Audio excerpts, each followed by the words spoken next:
Welcome all student. Nifty का analysis देख लेते हैं मंडे के लिए और नेक्स्ट वीक का भी हम प्लान देखेंगे क्योंकि मार्केट ऐसे जोन में एक बड़ी अपॉर्चुनिटी यहाँ पे फॉर्मेशन हो रहा है और वो भी बहुत ज़्यादा potentially high risk reward opportunity यहाँ बन रही है। ठीक है, मैं आपको एक्सप्लेन करूंगा डिटेल में सो दैट जो भी लोग पोजिशनली कुछ ट्रेड्स प्लान करना चाहते हैं उनको यहाँ पे हेल्प होगी डिसीजन लेने में। तो सबसे पहले बड़े चार्ट से ही देख लेते हैं क्योंकि अगर पोजिशनली कुछ प्लान करना है नेक्स्ट वीक के लिए या फर्दर मंथ्स के लिए तो बड़े चार्ट पे क्या चल रहा है समझना होगा। आपको मैं डिटेल में चीज़ें समझाऊंगा, आपको खुद समझ में आएगा कि एग्जैक्ट चल क्या आ रहा है। ठीक है, प्राइस एक्शन एक्सप्लेन करूंगा मैं और इंट्राडे का भी देखेंगे लास्ट में।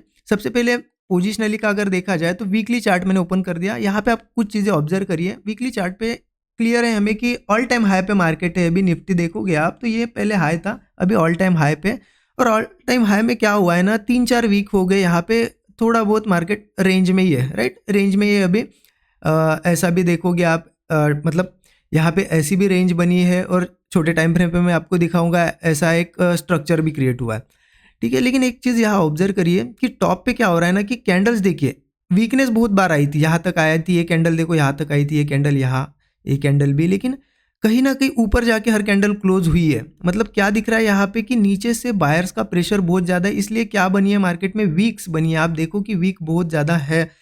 तो क्या हो सकता है कि अगर इस जो अभी वीक होगा, ठीक है, मंडे के बाद मार्केट अगर सस्टेन कर पाता है फिर से, क्योंकि बार बार बायर्स का प्रेशर आ रहा है और इसके बाद भी अगर वो सस्टेन कर जाता है तो एक बड़ी कैंडल भी फॉर्म हो सकती है और यहाँ से अगेन एक बहुत बड़ा मूव भी क्रिएट हो सकता है मार्केट में। ठीक है, हो सकता है कब, लेकिन सस्टेन करना जरूरी है। अगर वीकनेस आती है तो क्या होगा कि सेलिंग भी वैसे ही आएगी, क्योंकि बार बार अगर बायर्स का प्रेशर आ रहा है फिर भी अगर ऊपर नहीं जा रहा है, नीचे ही सस्टेन कर रहा है, तो समझ लेना कि एक फिर ऐसा एक ब्रेकडाउन भी बन सकता है। बट पॉसिबिलिटी ऊपर के साइड की बहुत है, क्योंकि जैसा कि अभी SGX निफ्टी में देख पा रहा हूँ बुलिश दिख रहा है, मतलब गैप अप की पॉसिबिलिटी मंडे बढ़ गई है। ठीक है, और दूसरी चीज़ एक ब्रेकआउट भी हो गया है, इसलिए अभी बुलिश ही प्लानिंग, मतलब बुलिश साइड के बहुत ज़्यादा अपॉर्चुनिटी बन सकती है।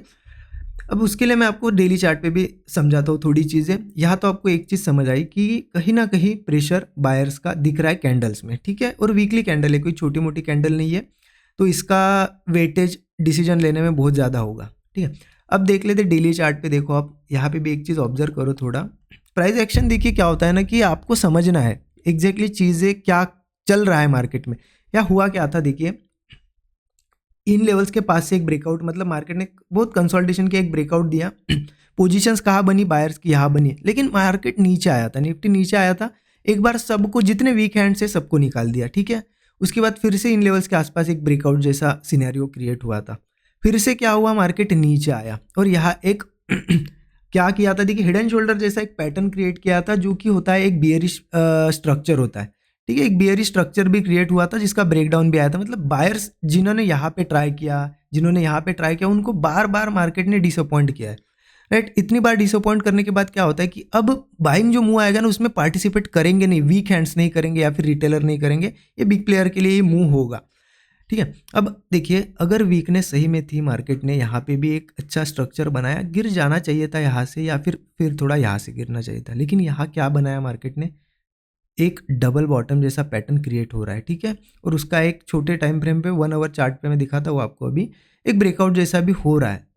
तो क्या हो रहा है ना कि मार्केट ने जो भी चीज़ें हैं एक बायर्स को निकालने के लिए पहले मुंह से वो कर दी है और प्राइस एक्शन वाइज भी वैसा स्ट्रक्चर बना है। देखिए मैं ये नहीं कह रहा हूँ कि 100% यही मुंह आएगा, लेकिन अगर इतनी अच्छी अपॉर्चुनिटी बनती है तो एक बेनिफिट ये होगा कि आप अगर यहाँ कहीं प्लान करते हो तो रिस्क रिवॉर्ड बहुत बड़ा मिल सकता है। टारगेट 26,527 के भी ऊपर मार्केट जा सकता है आने वाले दिनों में, और आपका स्टॉप लॉस यहाँ पे बहुत सिक्योर होगा। ठीक है, वो कैसे, 1 आवर चार्ट पे चलिए और थोड़ा छोटा चार्ट दिखाता हूँ और आपको यहाँ पे समझ में आएगी चीज़ें। देखिए 1 आवर चार्ट पे मैं 2 ट्रेंड लाइन्स मार्क करता हूँ, एक ऊपर से एक ऐसी ट्रेंड लाइन हम मार्क करते हैं, ठीक है, और एक मैं नीचे से मार्क कर देता हूँ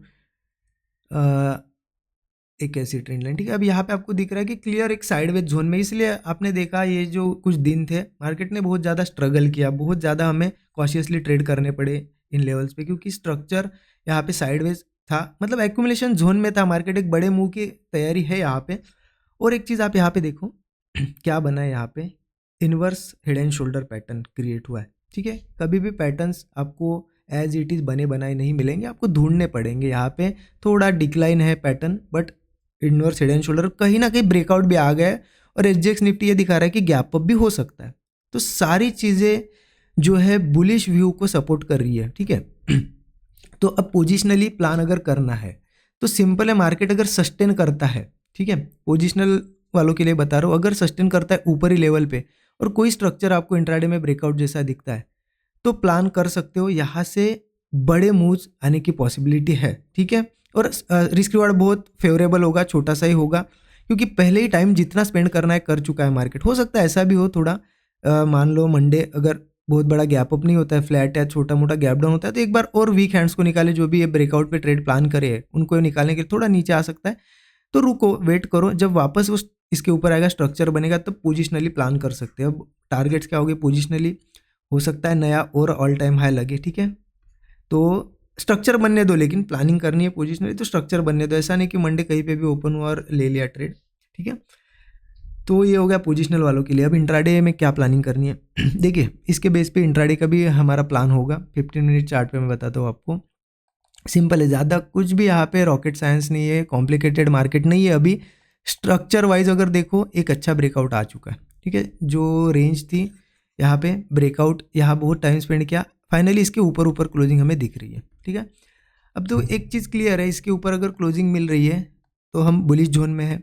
अगर मार्केट इंट्राडे की बात कर रहा हूँ मैं, मंडे की, अगर मार्केट फ्लैट यही कि ओपन होता है ट्रेंड लाइन के ऊपर ऊपर, ये ट्रेंड लाइन आप मार्क कर लेना, देख लेना कैसे मार्क हुई है, क्योंकि मैं एग्जैक्ट लेवल आपको नहीं बता सकता। यहाँ पे देखो, यहाँ से आप इसको मार्क कर लेना, ये सेकंड पॉइंट मार्क कर लेना, आपको इजीली ये ट्रेंड लाइन मार्क हो जाएगी, ठीक है। अभी कहीं ना कहीं इस ट्रेंड लाइन के आसपास या ऊपर हम है।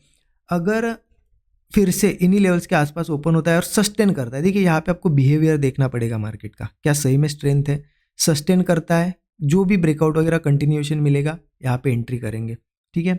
और एक चीज़ हो सकती है, जैसा एसजीएक्स निफ्टी अभी दिख रहा है कि थोड़ा बहुत गैप अप हो सकता है, मार्केट में बुलिशनेस रह सकती है। अगर गैप अप होता है तो भी हम बुलिश ही जाएंगे सस्टेन करने के बाद, ऐसा नहीं कि गैप अप हुआ सीधा ही ट्रेड ले लिया, थोड़ा वेट करो, जैसे स्ट्रक्चर बनेगा जा सकते हैं। अदरवाइज एक हाथ डीप लगेगा तो अच्छा है, डीप लगेगा, जब फिर से डीप लगने के बाद सस्टेन करेगा, ब्रेकआउट पे ट्रेड प्लान करेंगे। अब टारगेट्स क्या प्लान करने, देखिए जैसा कि इतना टाइम स्पेंड करने के बाद अगर ब्रेकआउट आ रहा है तो मूव बहुत बड़ा भी हो सकता है। एक हर इंट्राडे का हर एक दिन हमें एक बड़ी बड़ी अपॉर्चुनिटी देगा, ठीक है।